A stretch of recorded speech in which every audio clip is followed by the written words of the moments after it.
이제 설 명절이 끝나고 함께 또 교회당에 모여서 또는 이제 온라인으로 함께 예배를 드리고 있는데 옆 사람과 이렇게 인사했으면 좋겠습니다. 싸우지 맙시다.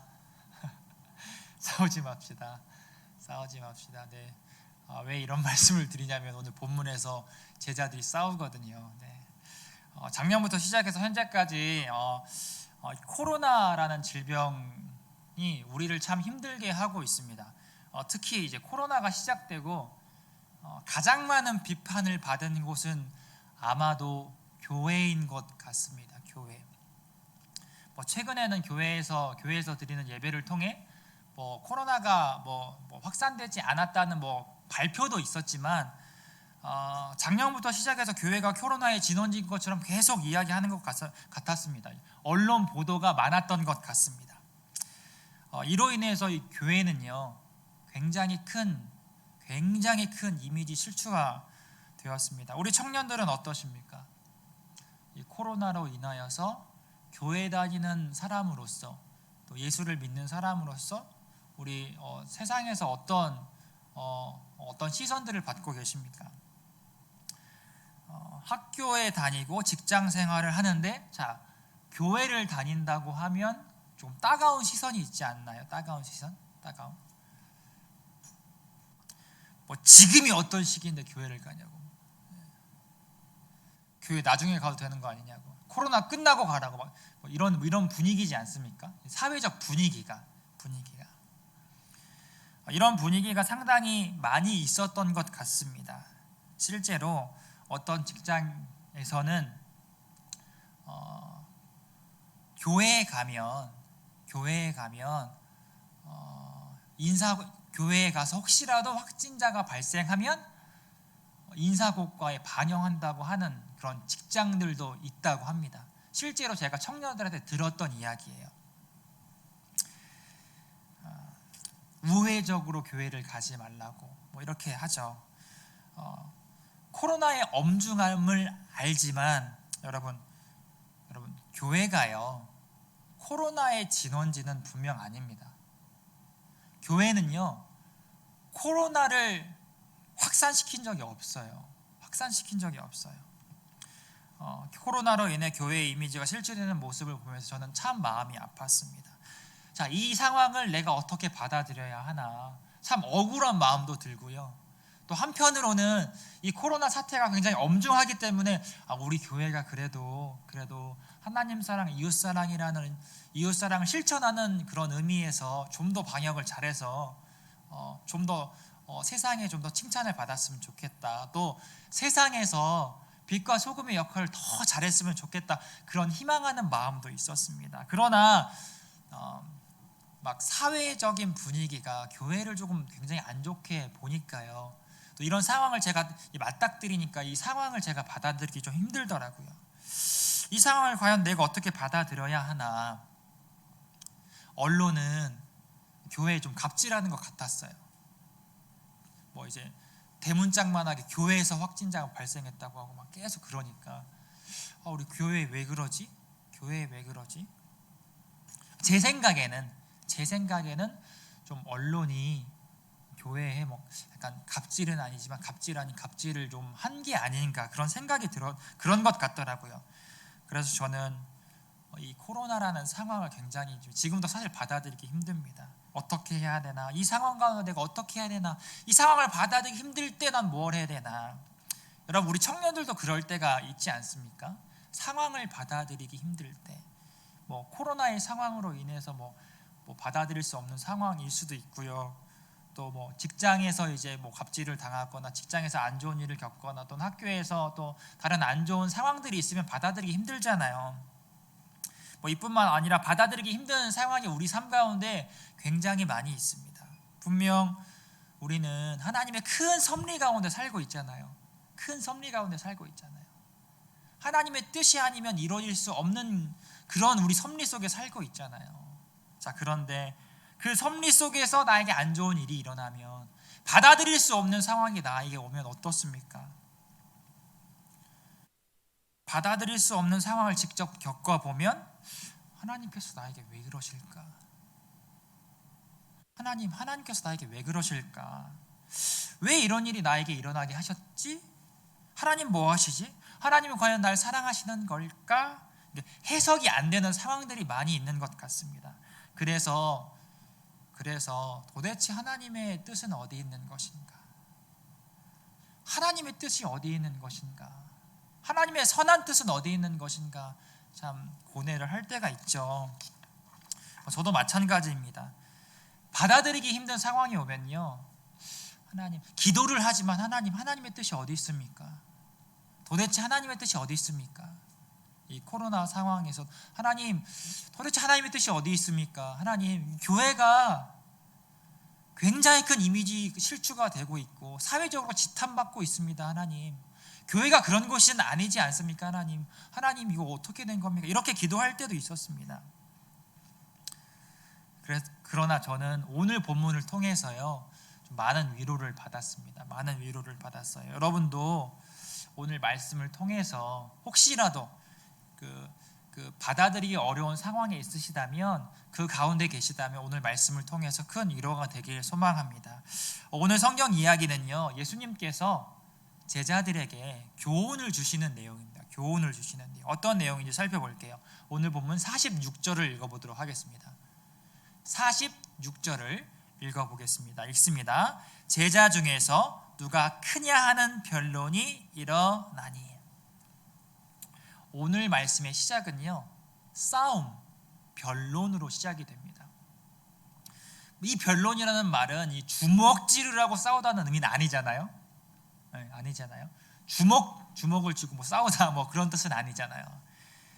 그러나 이 변론이라는 것은요, 굉장히 심한 말다툼을 의미합니다. 보통 이 변론이라는 말을 어디서 사용합니까? 변론이라는 말을 보통 법정에서 쓰잖아요.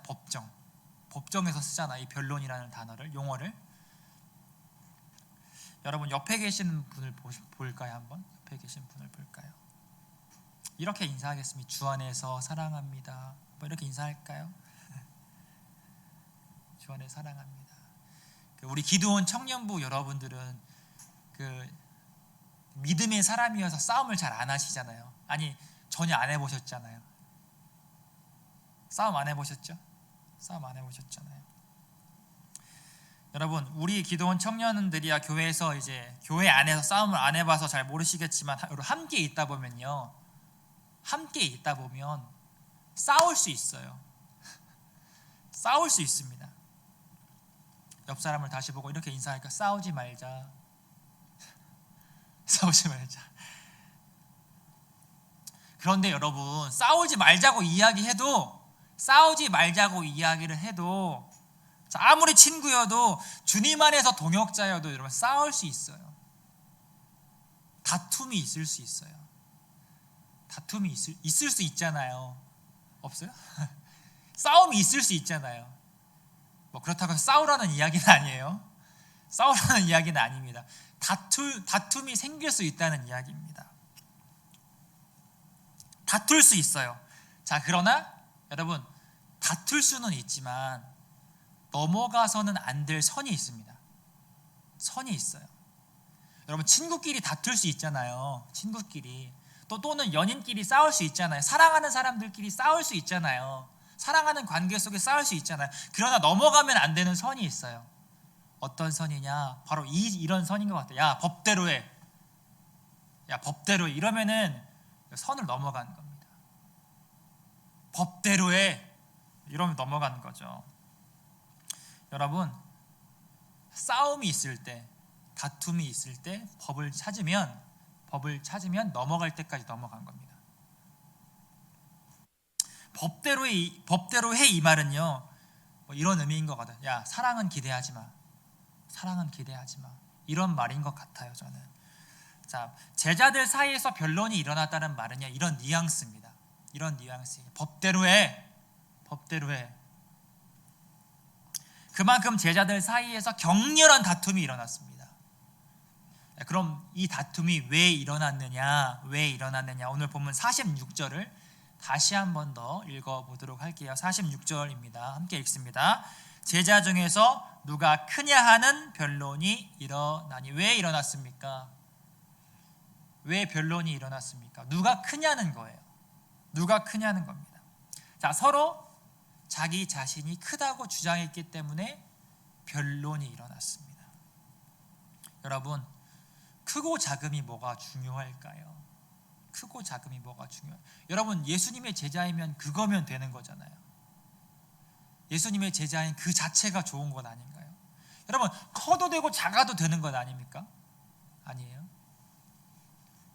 여러분, 예수님의 제자이면 뭐 크던 작던지 예수님의 제자인 그 자체가, 그 존재 자체가 좋을 것 같아요. 그러나 여러분, 제자들은요,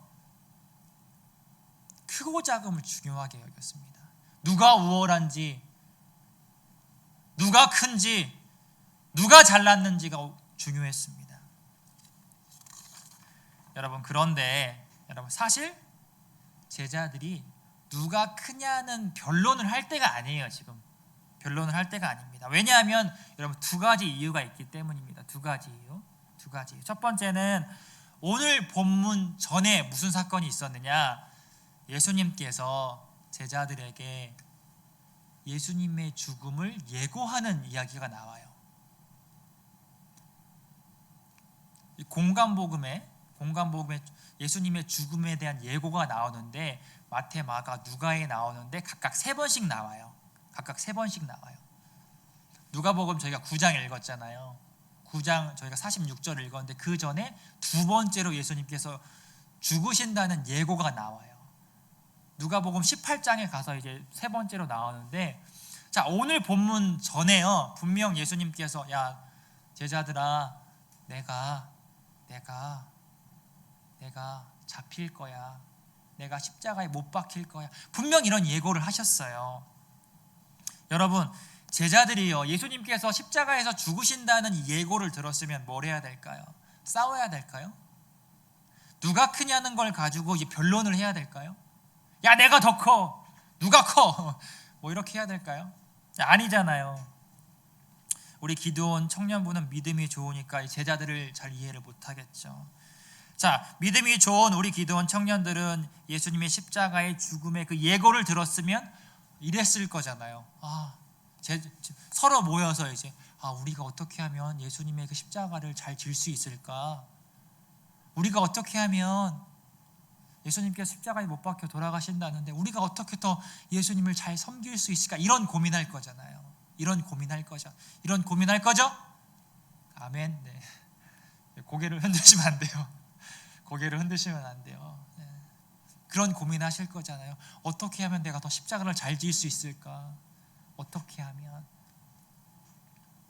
그런데 여러분, 제자들은요, 예수님의 죽음 예고를 듣고 누가 크냐는 변론을 합니다. 야, 법대로 해. 내가 더 커. 뭐 이렇게 된 거예요. 자, 다음으로 두 번째 이유는 예수님의 죽음을 예고하는 그 이야기를 하시기 전에 어떤 사건이 있었느냐? 예수님께서 제자들을 동네에 파송하세요. 뭐 전도도 하고 귀신을 내쫓으라고 파송하세요. 자, 그런데 제자들이 어느 한 동네에 들어갔는데 귀신 들린 사람을 못 고쳐요. 분명 예수님께서는 제자들에게 귀신을 내쫓을 수 있는 능력을 주시고 파송하셨거든요. 자, 그런데 동네에 들어가서 귀신 들린 사람을 못 쫓아요. 자, 그래서 예수님께서 보고 계시다가 제자들을 혼내십니다. 어떻게 혼내시느냐? 믿음이 없고 패역한 세대요. 내가 과연 언제까지 너희들에게 있어야 되느냐? 믿음이 없고 패역한, 뭐 이렇게 강하게 혼을 내세요. 여러분, 제자들이 예수님께 이렇게 혼났으면 어떻게 해야 됩니까? 우리의 문제점이 뭔지 좀 살펴보고, 내가 분명 예수님께서 나를 파송하셨는데 우리가 귀신을 못 쫓았는데 왜 그러지? 어떻게 하면 귀신을 내쫓을 수 있을까?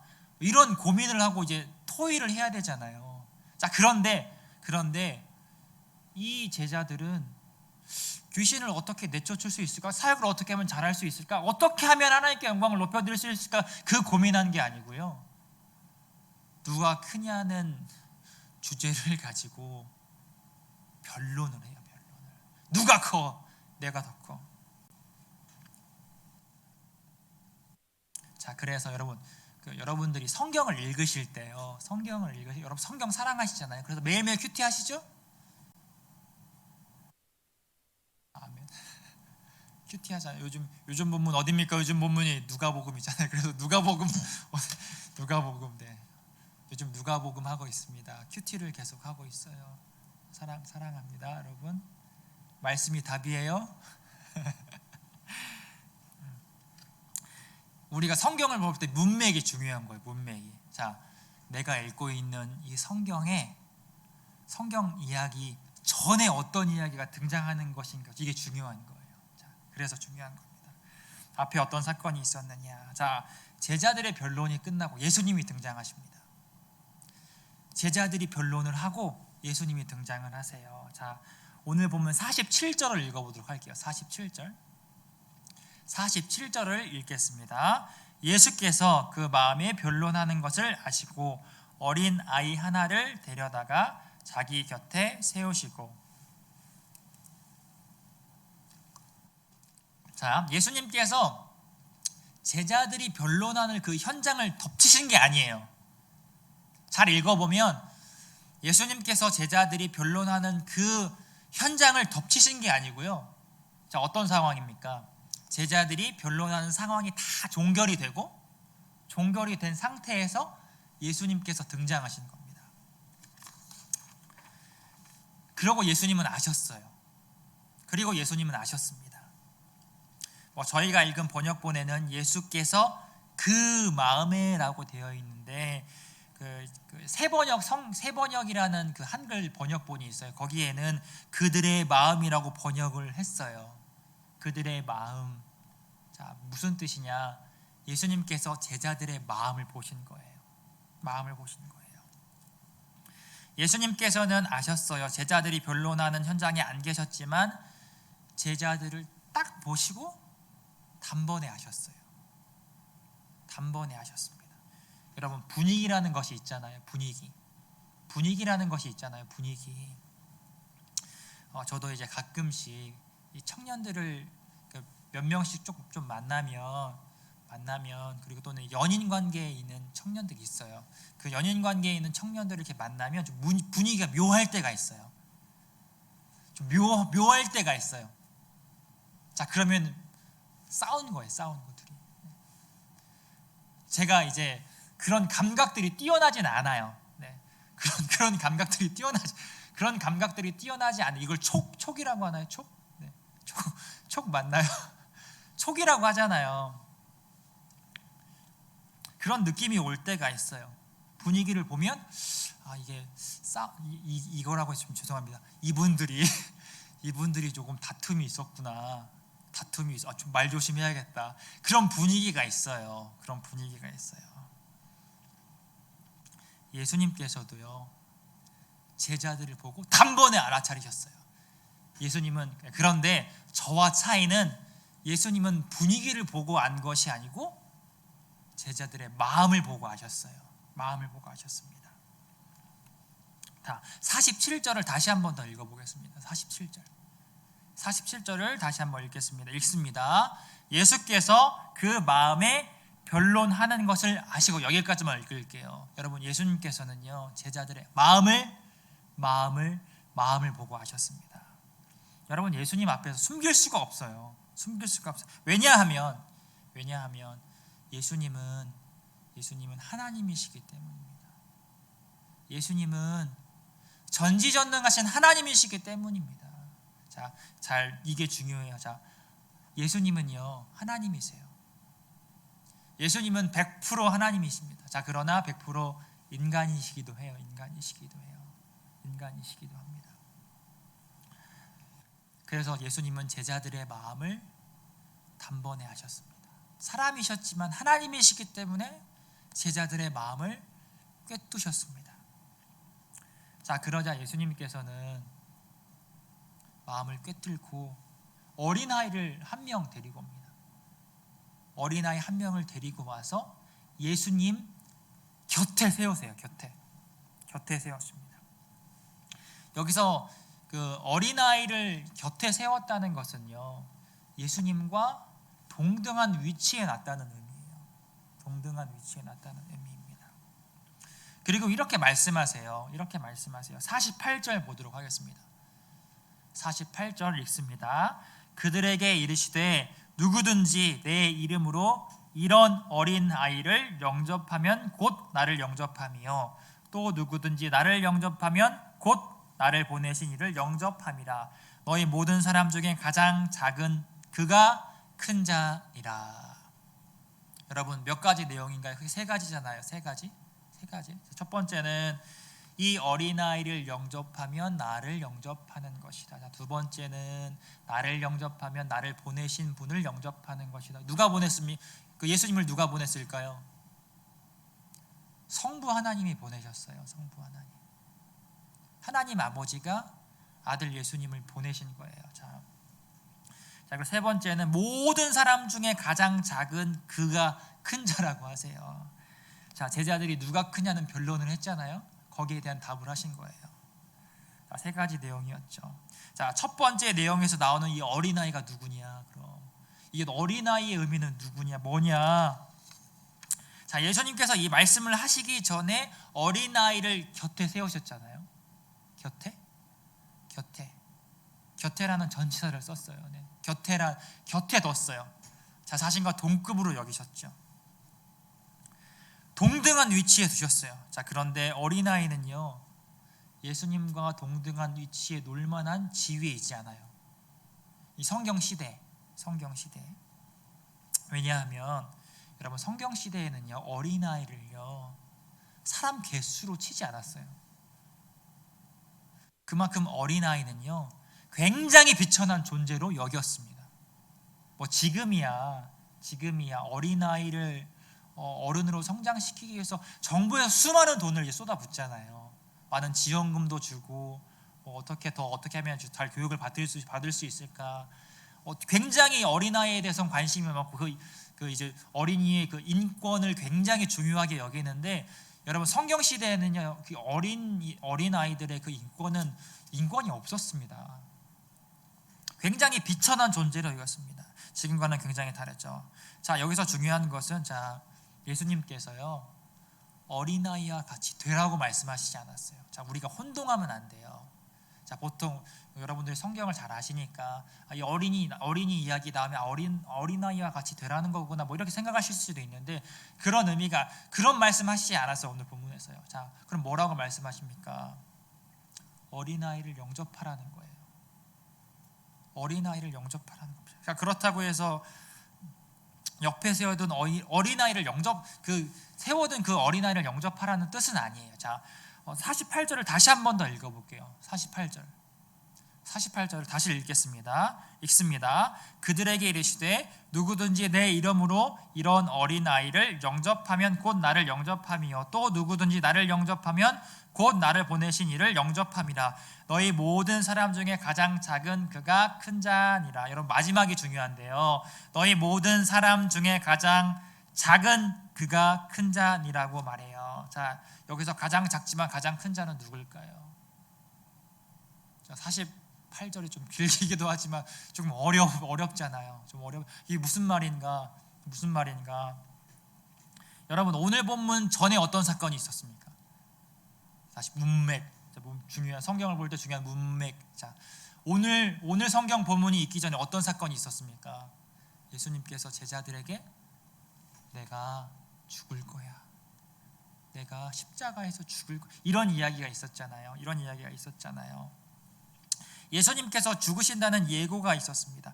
예수님은 곧 있으면, 시간이 조금 흐르면 어린아이와 같이 비천해지는 그런 비천한 존재가 되십니다.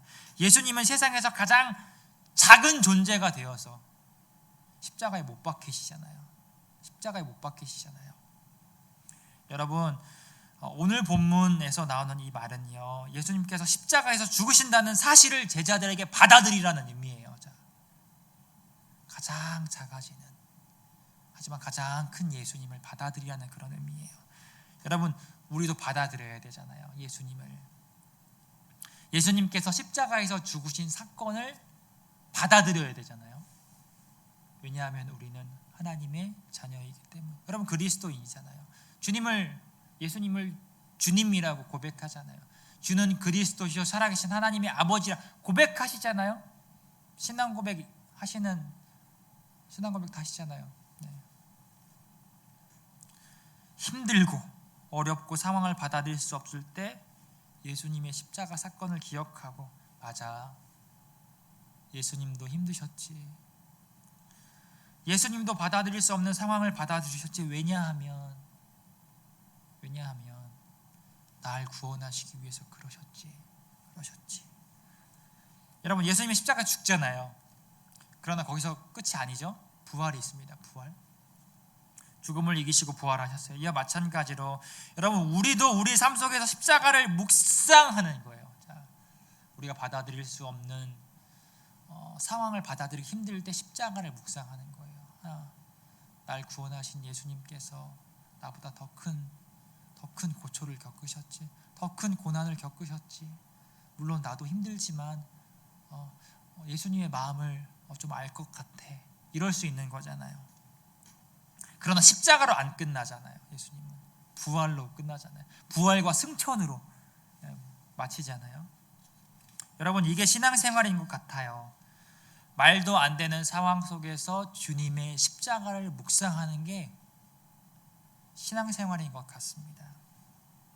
받아들이고 싶지 않지만 예수님께서 가장 작은 자가 되셨기 때문에 받아들이기 싫은 그 상황을 받아들이는 과정이 신앙생활인 것 같습니다. 그래서 바울 사도는요, 자신의 편지에서 이렇게 이야기해요. 디모데후서 볼게요. 디모데후서 3장 12절 볼게요. 읽어보겠습니다. 무릇 그리스도 예수 안에서 경건하게 살고자 하는 자는 박해를 받으리라. 네. 세상 속에서 살아야 하는 저와 여러분에게 이런 메시지를 던져. 박해를 받으려. 박해를. 자, 디모데후서 1장 8절 보겠습니다. 8절.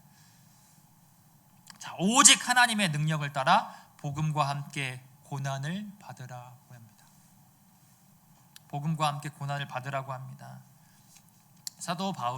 바울 사도는요, 우리에게 받아들이기 어려운 상황이 있을지라도 예수님의 십자가를 의지하는 것이 신앙생활이다라는 것을 알려주고 싶었던 것 같습니다. 그런데 예수님의 이 가르침을요, 제자들이 오해합니다. 자, 오늘 보면 49절을 보도록 할게요. 49절을 읽겠습니다. 요한이 여짜오되 주여 어떤 사람이 주의 이름으로 귀신을 내쫓는 것을 우리가 보고 우리와 함께 따르지 아니함으로 금하였나이다. 여기서 요한이 여짜오되라고 말을 하는데, 사실 여짜오되라는 말보다는 대답하되라는 말이 더 좋은 번역인 것 같아요. 저는 좀 번역이, 왜냐하면 여러분 그 48절과 49절은 이어지거든요. 요한이 예수님의 이야기를 듣고 대답한 거예요.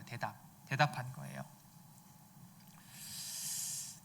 그럼 이 49절은요 46절부터 이어지는 내용이라는 겁니다. 요한이 예수님의 이야기를 다 듣고 이렇게 이야기한 거예요. 예수님, 어떤 사람이 주님의 이름으로 귀신을 내쫓았어요. 내쫓는 걸 봤는데요, 저 받아들이지 못하겠어요. 왜냐하면 우리를 안 따라다녔기 때문에. 이게 무슨 말입니까? 결국 자기가 크다는 거예요. 제자들, 자기들이 크다는 겁니다. 자, 어떤 사람이 주의 이름으로 복음을 전했지만 결국 가장 크다고 생각하는 자기들을 따라오지 않았기 때문에 받아들일 수 없다는 거예요. 그러니까 이제 같은 이야기를 하고 있는 거예요. 자기네가 크다, 큰 나를 따라와, 이런 이야기를 하고 있는 거예요, 요한이. 여러분, 그런데 자, 곰곰이 생각해 보면요, 제자들이 어떤 사람을 금할 수 있는 권리가 없는 것 같습니다. 없어요. 자격이 없어요. 오늘 본문 전에 분명히 제자들은 귀신을 못 쫓아냈습니다. 귀신을 못 쫓아낸 제자들이 무슨 자격으로 어떤 사람이 주의 이름으로, 주님의 이름으로 하는 그 복음 사역을 막습니까? 자, 그런데 어떤 사람에게 귀신 쫓는 일을 금합니다. 막아요. 그러니까 요한은 예수님께 이렇게 말한 거예요. 그래도 예수님을 따라다니던 제가 더 커요. 주님의 이름으로 복음을 전했지만 저 사람보다 내가 더 커. 이 이야기를 하고 있는 겁니다. 요한은 예수님의 가르침을 아직도 깨닫지 못해요. 아직도 누가 큰지에 대해서 이야기하고 있습니다. 그러자 예수님께서는 요한아, 금하지 마라.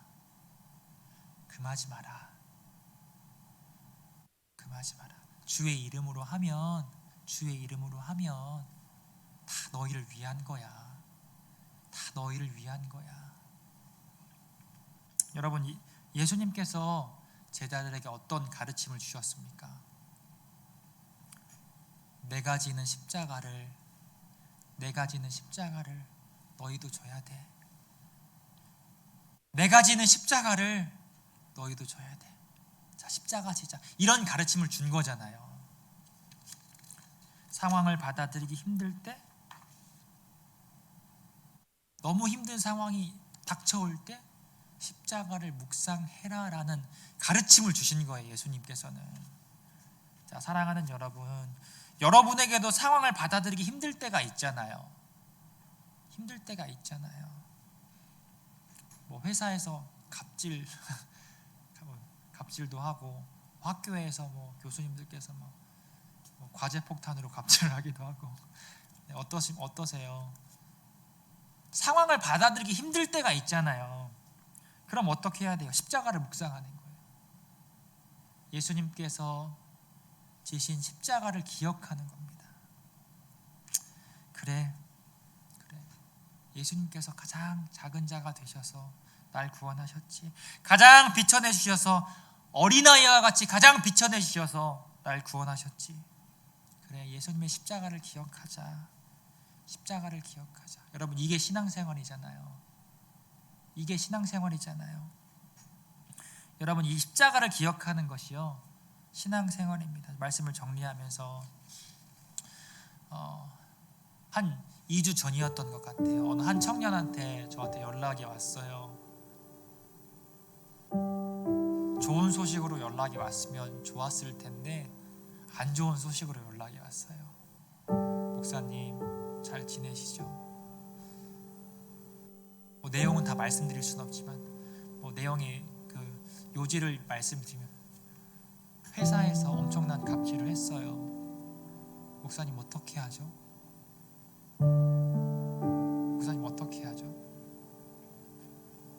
그 연락을 받고요, 저도 못 받아들이더라고요. 제가 마음에 분노가 일어나더라고요. 아니, 지금 이 세상이 어떤 시대인데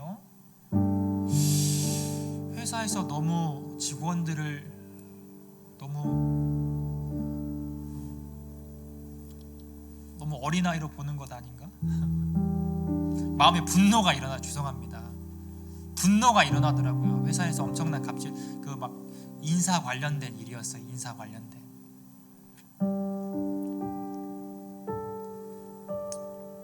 그래서 그 청년이 굉장히 그 인사에 관련된 그 이제 막 갑질을 당해서 입사한 지 얼마 안 됐거든요. 힘이 뭐가 있어요? 입사한 지 얼마 안 됐는데. 그래서 하나님께 이렇게 기도했거든요. 하나님, 참 어떻게 이럴 수 있습니까? 하나님 그 청년 아시잖아요. 하나님 얼마나 성실하고, 얼마나 주님을 사랑하고, 얼마나 주를 위해 헌신했습니까? 그 청년이. 하나님, 힘들게 입사했는데 하나님, 이 회사의 갑질이라니요. 하나님, 도대체 이 상황은 뭡니까? 이렇게 기도했어요. 이렇게. 저도 그렇게 기도하더라고요. 처음에 그러다가 오늘 본문을 묵상하게 된 겁니다. 그리고 기도의 내용이 바뀌었어요. 하나님, 물론 그 청년이 회사의 갑질을 받아들이기 힘들 겁니다. 하나님, 그런데 그 상황 속에서 예수님의 십자가를 묵상할 수 있는 믿음의 청년이 되게 해주십시오. 믿음의 청년이 되게 해주십시오. 갑질을 당하더라도, 갑질이 있는 상황이더라도 맞아 예수님께서 더한 고난을 겪으셨지, 예수님이 그런 마음인 것 같다, 이런 마음을 달라고 기도했습니다. 그리고 다음날 또 연락을 받았어요. 기도의 응답이 되었으면 좋겠지만 그 갑질이 여전히 이어지고 있다고 저한테 하더라고요. 그리고 똑같이 기도해, 하나님 그 청년에게 좀 미안합니다. 하나님 그 청년이 참 견딜 수 없겠지만, 그 갑질을 견딜 수 없겠지만 그 상황 속에서 십자가를 기억할 수 있는, 십자가를 묵상할 수 있을 수 있는 믿음을 달라고 기도를 했습니다. 그리고 다시 최근에도 연락을 했어요. 최근에 이렇게 문자를 했습니다. 그대로 읽어드릴게요. 갑자기 너무 힘든 시간을 보냈는데 기도해 주셔서 감사합니다. 크크 퇴사하고 싶었는데. 그런데 중요한 건 문제가 해결이 됐대요. 회사가 그 갑질을 철회했다고 하더라고요. 인사 관련된 일들을. 그래서 안정적으로 원래 있던 부서에서 잘 근무할 수 있도록 그 정리가 되었다고 합니다. 할렐루야죠. 아마 그 청년은요, 그 회사의 갑질을 통해서 마음이 아팠겠지만 주님을 더 알지 않았을까? 예수님의 십자가를 더 묵상하지 않았을까? 예수님의 십자가를 더 기억하지 않았을까? 예수님과 분명히 친해졌을 거예요. 분명히. 그런 상황 속에서도 하나님께서 일하시구나, 그런 상황 속에서도 십자가를 묵상할 수 있는 마음을 주시는구나. 사랑하는 여러분, 함께 신앙생활하고 있는 여러분, 상황을 받아들이기 힘들 때 예수님의 십자가를 묵상하길 소망합니다. 물론 받아들이기 힘든 상황이 안 왔으면 좋겠어요, 저는. 그러나 올 때가 있잖아요. 나한테 왜 이런 상황이 오지? 하나님, 그럴 때가 있잖아요. 자, 그럴 때 기억하자고요. 우리 예수님의 십자가 사건을 기억하자고요. 주님이 나를 위해 비춰내시는, 십자가에 못 박히신, 고초를 당하신 그 사건을 기억하면서 주님의 마음을 더 알아가고 주님과 더 친해지고 주님과 더욱더 친밀해져가는 우리 기도원 공동체가 되길 예수님의 이름으로 축원합니다. 이 시간 함께 이 땅 위에 오신 찬양하겠습니다.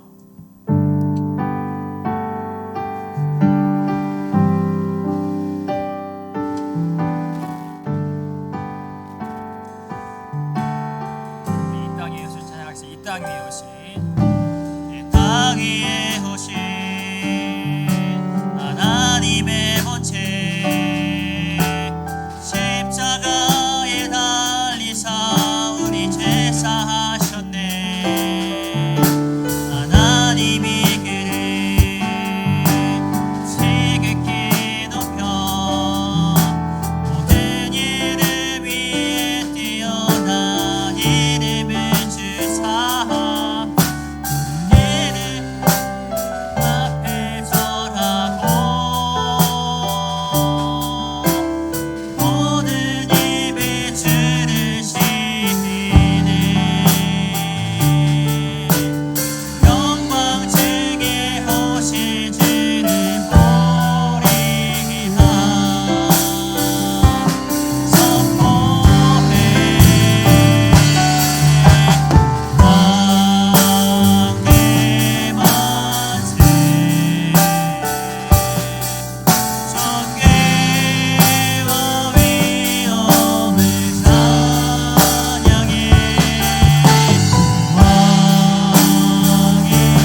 은혜가 풍성하신 하나님 감사합니다. 하나님